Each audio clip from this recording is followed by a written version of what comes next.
tabka babban kuskure wanda yake ta hanyar kwashe farsa special a maido su cikin birnin Yamai don su yi gadin waɗannan mayya gasum da suka shige cikin biyarka suna shan sanyi. Yau gashi an yi mana ɓannar da sai mu ce Allah dai ya kiyaye kuma Allah ya tsara gaba. Daga cikin rahotannin da suke zauwa bayan an aikata wannan karan aiki da kyadda shi goshi biyu daga cikin motocin jami'an tsaro FDS kinmu suka samu suka kubuta domin su kwarari garin Makalandi bisa hanya ɗaya daga ciki ta taka min wadda ta zo birnin Makalandi ta zo da jami'an tsaro FDS uku da ke da kwai a cikinta duk da cewa har yanzu waɗannan ƙwarorin sojoji 15 da suka walakantar da ƙasanmu suka kalar da tsarin aikin jami'an tsaro FDS kin harkar tsaro ta tabarbare cikin hannunsu ba su hito suka yi ma mutane bayanin gaske abin da ya kwaru shaidun gani da ido. Assalamu alaikum wa rahmatullahi wa barakatuh. ‘Yan uwa musulmi masu albarka da suke cikin wannan shafi mai tarin albarka na TikTok, ina muku fata alkhairi, ina roƙon Allah subhanahu wa ta'ala ya yi mana jagora zuwa ga ayyuka na alkhairi. Yau dai Mercredi ce yau Arba'a, Narba ta yi daidai da 22 ga wata na 5 Mai miladiya 2024.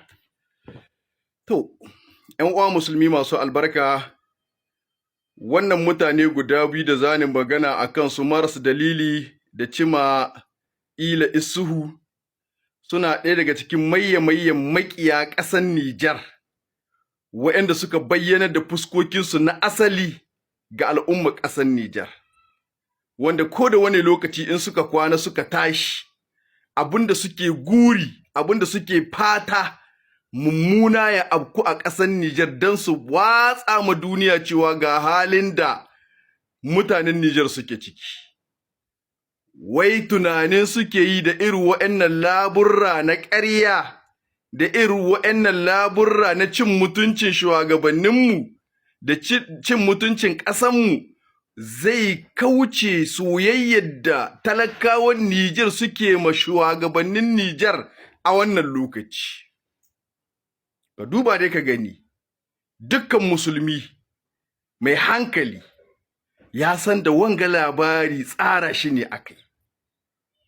Ko filim ka zo ka zamna ka kalla in baka yi ta maimaita kallon shi ba za ka iya faɗin abu kamar yadda sun ka faɗi abin ba, kamar tare da kai an kai wallahi ko tare da kai an kai ba za ka iya faɗin takamaimai abin da ya auku ba saboda mi saboda kai kana faɗa kana kare kanka kana kokarin ka kai hormaki wani abu ba za ka iya bada labarin shi amma saboda ƙarya ce ake shiryawa abinda ake so kawai a kada darajar waɗannan shugabanni ga talakawan Nijar shine ake faɗin abubuwan da ba daidai ba wai an kai hari an buge su zawa an kashe wasu sun ɗauko mota sun taka min uku sun kaza ka garin kai la hawla wala quwwata illa billah. Allah dai ya tsine ma makareci albarka.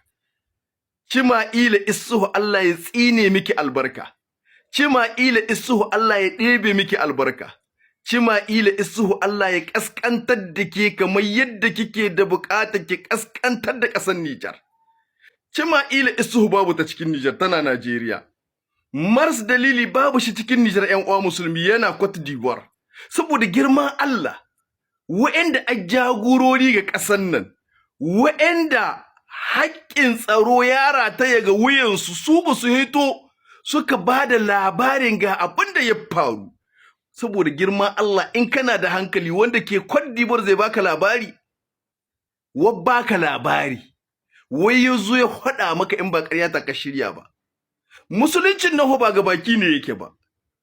Musuluncin nan shine yin biyayya ga ayoyin Alƙur'ani da yin biyayya ga karantarwar Annabi Muhammad sallallahu alaihi wasallam. Shi ku Allah madaukakin sarki a cikin Alƙur'ani yana cewa la taqafu ma laysa laka bihi ilm, saboda inna sam'a wal basara wal fu'ada kullu ulaika kana anhu mas'ula. Kakkare da ka rinka furucin abin da baka da ilimi akan shi. In aka baka Qur'ani ka rantsi kai baka gani ba, kawai labari ne na ƙarya. Saboda inna sam'a ji wal basara da gani wal fu'ada da zukata kullu ulaika kana anhu mas'ula. Dukkanin su Allah sai ya tambaya akan su a gobe alkiyama. wani wuri Allah madaukakin sarki kice ya ayyuhallazina amanu in ja'akum fasiqun binaba'in fatabayyanu an tusibu qauman bi jahalatin fatusbihu ala ma fa'altum nadimin. Ya ku wa'anda kuka yi imani, idan fasikai suka zo muku da labarin da ke da tashin hankali a cikinsa, shine labari. Kaga Allah ya ba da labarin duk wanda zai zo ma mutane da wata magana mai tashin hankali fasikina. Saboda haka maras dalili fasikina, Cima'ila Isuhu fasika ce. Fata bayyanu ku binciken labari, ku saurari mi shugabanninmu za su cewa. Muna da shugabanni. Mu saurari mi za su cewa, wane rahoto sun ka bayar. An tusibu qauman bi jahalatin, kan ku haɗa ma mutane bisa ga jahilci ku shiga social media ku yi ta magungunna. Alhali wa'ancan fasikai ne, ƙarya ce suka shirya saboda biyan buƙatocin uwayen gidansu, domin su karnan farauta na turawa, karnan farauta na 'yan siyasa. An tusibu qauman bi jahalatin fatusbihu ala ma fa'altum nadimin. Sai ku waye gari kuna masu nadama, ashe dai wani ɗebabben albarka ne, ashe dai wani Allah dai tsine mai albarka, ashe labarin ga da kudi ƙarya na yake. Hari yau na aka fara kan hari a cikin Niger. Lokacin Bazum mutum 1000 nawa an ka kashe cikin Niger. Hari nawa an ka kai.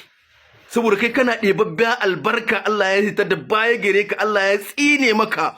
Uwarka ta yi asara aihuwa, shi yasa ka koma ganga kana kulla ma ƙasar ka makirci. Kana ganin da wanga makirci shine za shi tasiri ga al'umma da ke cikin Niger? Da wannan makirci shine zai tasiri ga shugaban ƙasa mai girma Abdulrahman Chani? Ka bata lokacin ka ga banza, kana kwasa maka kanka zunubai, ka kauce mu sunna ta Annabi Muhammad sallallahu alaihi wasallam, ka ki biyayya akan addinin musulunci. An karanto muku hadisai ga sunan barkatai. Yau yanda kuke son Bazum, wallahi ba ku son Allah haka nan. Yanda kuke son Bazum, wallahi ban ka fara ba ku son manzon Allah haka nan. Ƙarya kuke yi ko da kunci.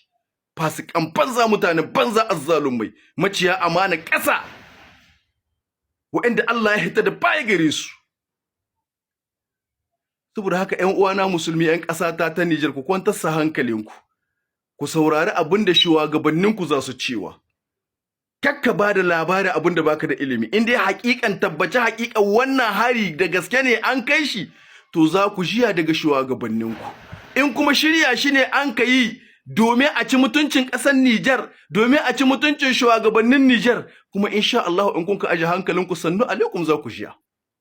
Amma wa'annan mutane ne ya tabbatar muku fasikai ne ga hili. Cima'ila Isuhu da maras dalili, Allah dai ya ɗebe muku albarka. 'Yan Niger ku ci gaba da yi musu mummunan addu'a, Allah ya kaskantar da ku.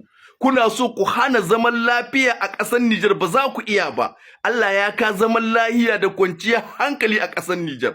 Allah ya kawo shugabannin da za su taimaki ƙasar Niger, tun daga mai girma shugaban ƙasa Abdulrahman Chani, har mataimakinsa Ali Lamin Zen, har abin da ya shahi ministrorin da aka wakilta a cikin ƙasar Niger, kowane yana aiki tukuru domin ceton ƙasar Niger. A komo ga gubernar kin da aka naɗa, mun shaida kowane yana aiki tukuru domin ceton ƙasar Niger. Har sarakin gargajiya ba a bar su a baya ba, kowane yana ƙoƙarin wahala tukuru domin ya ga an cici ƙasar Niger. Amma ku azzalumma Allah, ku maciya amana ƙasar Niger, ku babban albarka, kullum in kun ka tashi kun ka waye gari ƙoƙarin ku gina ma Niger ramu, wato ku abin gashin ga kuna ganin da wannan za a cin nasara. An haƙare da Bazum, ba Bazum ba mulki. In ka ga ya dawo bisa ga mulki, to ka zo ka yi tsaye bisa ga kabari, uwarka da ta mutu ko ubanka ya taso. In ko ka sa haka nan bashi, wato hakan can ma bashiwa. Da haka mutane su zubda mukamman hoda, suna zubda su zama musulmi na kwarai. Allah ka tsare mu mai girma shugaban ƙasa Abdulrahman Chani. Allah ka tsare mu shi, Allah ka karfafe shi. Wannan ya nuna cewa ayyukan da shike yi na alkhairi na. Shi yasa ƴan adawa makiya, karnan farauta, 'yan siyasa karnan farauta turawan mulkin mallaka suke kirkire game da su kaskantar da ƙasar Niger, su walakaitar da wannan mulki. Kowace sahiya aka waye gari 'yan Niger sa musu soyayyen mai girma shugaban ƙasa Abdulrahman Chani ake yi a cikin zuciyarsu, saboda shi Allah ya sai ya taho na da ya taimaki ƙasar Niger. Assalamu alaikum wa rahmatullahi wa barakatuh.